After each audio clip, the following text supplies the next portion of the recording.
जरूरी सूचना है आप सभी स्टूडेंट्स के लिए, स्टडी फॉर सिविल सर्विसेज का Android app Google play store में आ चुका है, उसको प्लीज तुरंत इंस्टॉल कर लीजिए।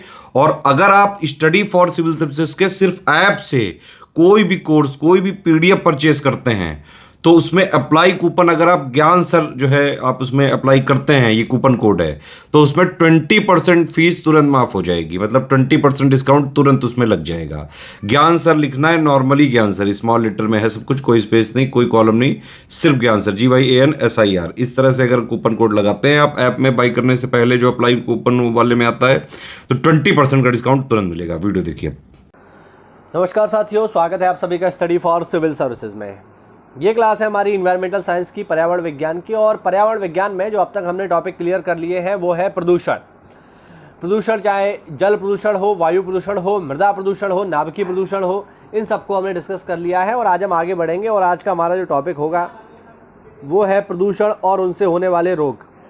ठीक है, यानी जो प्रदूषण है उनसे कौन कौन से रोग होते हैं उनके आज हम चर्चा करेंगे। देखो भाई,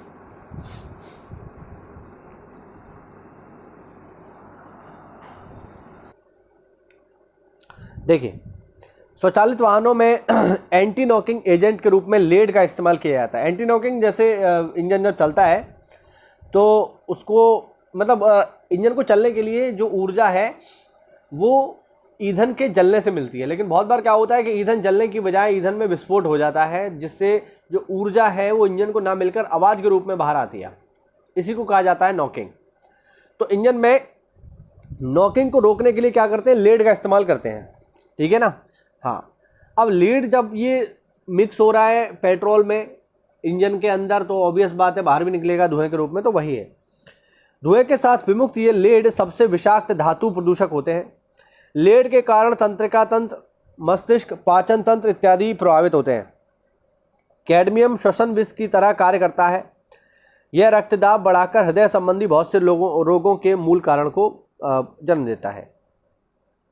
अगला फैक्ट, पेयजल में कैडमियम की अधिकता से इटाई रोग हो जाता है। ध्यान रखना किसकी अधिकता से कौन सा रोग होता है, ये बात पेपर में सीधे सीधे पूछता है। इस रोग में हड्डियों व जोड़ों में तीव्र दर्द होता है। और दूसरी ओर पारा, अगर आप इसका सेवन कर लेते हैं या पारा युक्त जल का सेवन कर लेते हैं तो मिनामाटा रोग हो जाता है ना। ध्यान रखना, ये जापान की एक जगह है मिनामाटा। वहाँ की मछलियों में पारे की अशुद्धता हो गई थी और जब लोगों ने उन मछलियों को खाया तो उनके शरीर में पारा पहुंच गया और वो जगह थी मिनामाटा। तो उसी से ये बीमारी का नाम पड़ गया मिनामाटा। ध्यान रखना, जापान की एक जगह का नाम है। अगला फैक्ट, अपशिष्ट जल में उपस्थित पारा मिश्रण सूक्ष्म जैविक क्रियाओं द्वारा विषैले पदार्थ मिथाइल पारा में बदल जाता है। इससे बहरापन, आंखों का धुंधलापन, मानसिक असंतुलन, होठ, जीभ, अन्य अंगों में शिथिलता जैसी बीमारियां हो जाती हैं, शून्यता जैसी बीमारियां हो जाती हैं। शीशे की विषाक्तता उत्पन्न करने वाले स्रोत प्रगलन इकाइयां और पेंट हैं। ध्यान रखना, शीशे की अधिक मात्रा से मनुष्य का केंद्रीय तंत्रिका तंत्र और मस्तिष्क को नुकसान पहुंच सकता है। पेंट के अतिरिक्त वेल्डिंग, रबड़ प्रक्रिया, जिंक तथा कॉपर को गलाने वाली इकाइयां आदि शीशे की विषाक्तता उत्पन्न करने वाले स्रोत हैं। लिपस्टिक, मोम, तेल प्रति ऑक्सीकारक तथा प्रशामक इत्यादि से युक्त होती हैं। इनमें भी लेड की कुछ मात्रा पाई जाती है जो मनुष्य के बौद्धिक स्तर को प्रतिकूल रूप से प्रभावित करती है। ब्रोमीनित वनस्पति तेल एक प्रसंस्कृत वनस्पति तेल है जिसे ब्रोमीन से उपचारित किया जाता है। शीतल पेय में इसका उपयोग किया जाता है। मोनोसोडियम ग्लूटामिक एसिड का सोडियम लवण है। इसे चाइनीज फास्ट फूड में स्वाद बढ़ाने वाले कारक के रूप में इस्तेमाल किया जाता है। और भी इस बात है बहुत नुकसानदायक है और चाइनीज लोग कितना खाते हैं, बहुत ज़्यादा। अगला फैक्ट, एस्बेस्टॉस जहरीला पदार्थ है। इसकी धूल से फेफड़ों का कैंसर हो सकता है। ध्यान रखना, एस्बेस्टॉस से। शीशा मानव में केंद्रीय तंत्रिका तंत्र तथा मस्तिष्क को प्रभावित करता है, ये ध्यान रखना।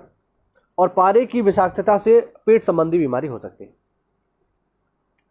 कार्बन मोनोऑक्साइड रक्त में घुलकर कोशिकीय श्वसन की क्रिया को बाधित करती है। यह हृदय को क्षति पहुंचाती है। नाइट्रोजन के ऑक्साइड मानव शरीर में कैंसर उत्पन्न कर सकते हैं। धूल कणों से श्वास संबंधी रोग होते हैं, जबकि शीशा मानव मस्तिष्क और केंद्रीय तंत्रिका तंत्र को प्रभावित करता है। भारत में इस्पात उद्योग द्वारा मुक्त किए जाने वाले प्रदूषकों में कार्बन मोनोऑक्साइड, सल्फर डाइऑक्साइड या सल्फर के ऑक्साइड, नाइट्रोजन के ऑक्साइड NOx तथा कार्बन डाइऑक्साइड चारों ही शामिल हैं। इस्पात उत्पादन प्रक्रिया के दौरान सिटरिंग मशीनें, कोक ओवन तथा भट्टियों से सल्फर तथा नाइट्रोजन के ऑक्साइड निर्मुक्त होते हैं।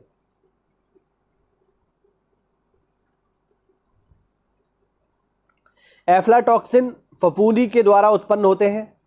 एफ्लाटॉक्सिन मुख्यतः एस्परजिलियस फ्लेव्स के द्वारा उत्पन्न होते हैं। एस्परजिलियस फ्लेव्स प्राय मूंगफली, डबल रोटी, डेयरी उत्पादों व संग्रहित बीजों पर उगता है।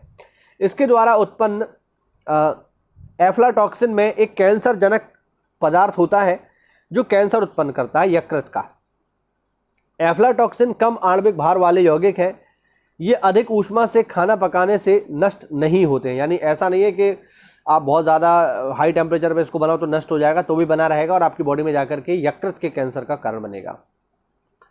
रासायनिक, जैविक तथा फोटोलिटिक प्रक्रियाओं द्वारा पर्यावरण में निम्नीकरण के प्रति प्रतिरोधी कार्बनिक यौगिकों को पॉप्स अर्थात चिरस्थायी कार्बनिक प्रदूषक कहते हैं।